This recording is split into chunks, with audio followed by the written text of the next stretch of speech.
Hi, Nicole. How you doing? These are really interesting. I think some of these will work out beautifully. I'm not so sure about this kind of like this folding box with the image inside. Something like that, I think that that would be like three separate pieces showing your work as opposed to developing a system where you show your work. And then when I mean system, I'm talking about something like your poster idea inside the box. That's really a phenomenal idea. So you have three posters that fit inside the box. The outside of the box says, packaging portfolio or whatever it says. And then each poster is labeled on the side so you can see them before you actually pull it out. Great idea. Unfold the poster, look at the project. Awesome. Keep in mind, and these are great ideas too. The envelopes, these are all super interactive, forcing the viewer to have a tactile nature.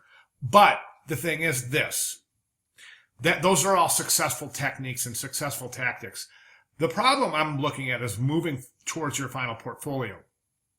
So let's use the poster roll example for because I think that is your strongest example.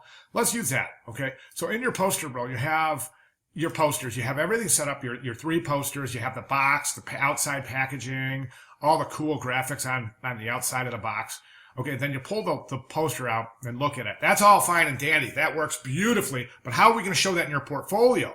We'll have to shoot it. So I think either that or I'm not real sure if you intend on doing a video for your final portfolio. That would be awesome too.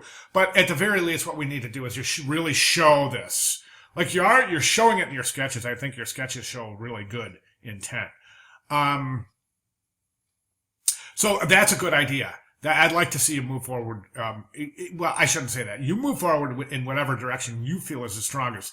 But a couple of things I want to remind you of are make sure you get those surface graphics in place. All right. So if you're going to design that outside box for the posters, make sure that it's designed.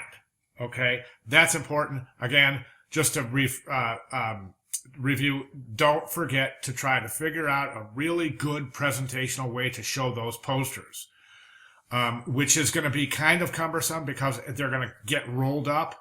So you can't just like pull one out of the box and unfold it and show it. It's gonna be clinging to itself. I'm just trying to give you some foresight as to some of the things that you're gonna encounter when you're trying to present these actual pieces in your final portfolio. Not only for this class, but your final student portfolio as well.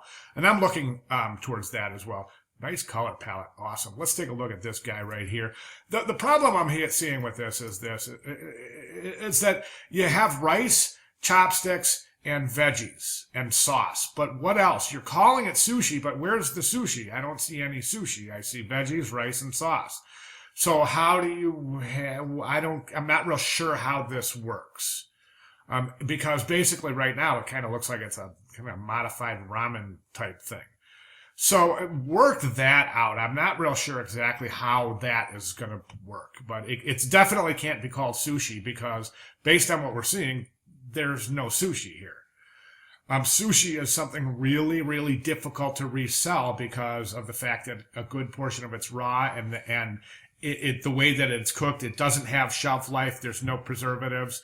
It's not a good storage food. It's just not. It's not set up like that. That's why you barely ever see any kind of sushi to go. Now, a lot of the grocery stores have those sushi bars now, and sushi is huge, so it's a great idea. I think the most important thing here is to figure that. I just don't know how we're going to figure that out, Nicole. I see a dead end. I really do. I mean, it just doesn't make sense to have a to-go sushi with no sushi. I hope I'm making sense.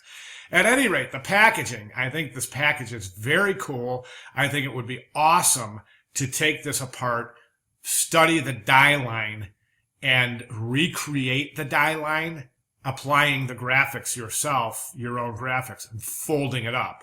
So you have your own mock-up of a package as opposed to using this pre-packaged box with the Matamaki sticker on it. I hope I'm making sense. I think that's really important. Both of those things are really important moving forward with this project. Okay, that's where I'm at. Good job. Good brainstorming. I'm just thinking we're just kind of falling a little bit short here conceptually. And I just want to bring now. One other thing I wanted to mention here is we've got a couple of things that we have here. One container, one package, along with a well-designed list of contents. Educational components, as well as exploring the instructional side of packaging. So keep that in mind. Those are requirements for the project. They're back on the overview for the begin stage. Please review that.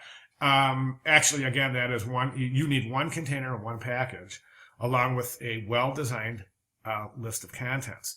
The project also emphasizes a lean toward an educational component as well as exploring the instructional side of packaging. So really got to keep that in mind here in this brand extension. All right, good job. Thanks.